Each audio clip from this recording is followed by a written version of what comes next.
Quando eu saí do Brasil era com o objetivo de viver na Europa. Então, fui procurar o país que fosse mais fácil na altura em relação a vistos e etc. Porque sou descendente de europeus, mas a minha esposa na altura era minha namorada só e não tinha passaporte, não podia viver aqui em Portugal, por exemplo. Era preciso ter um visto.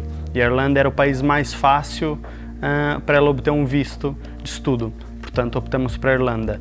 Mas quando chegamos lá, passados uns meses, vimos que aquilo era muito diferente do Brasil, que o inverno era muito complicado, era difícil fazer amigos, era muito distante da nossa cultura, a gente não se adaptou. Então eu comecei a enviar currículos para os países que eu gostaria de viver. E decidi que no próximo mês, a primeira oportunidade que me chamasse, que surgisse, eu iria. E então foi aí que eu conheci a The Click, aqui no Porto, na altura. Fiz algumas entrevistas por Skype e eles me chamaram para vir fazer uma entrevista presencial. Então eu cheguei aqui no Porto numa quarta, na sexta fiz a entrevista e na segunda comecei a trabalhar. Portanto foi assim tudo muito rápido. Eu comecei a trabalhar antes de conhecer a Ribeira do Porto, por exemplo.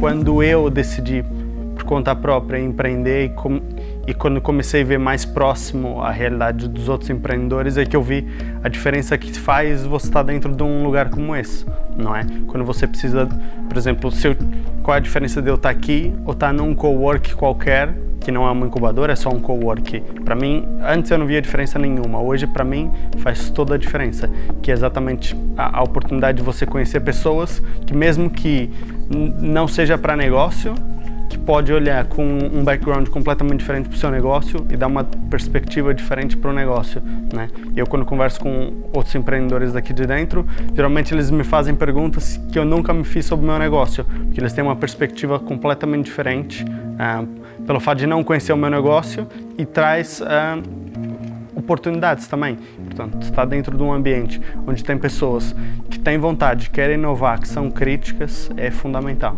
Hoje eu sinto uma diferença muito grande aqui dentro.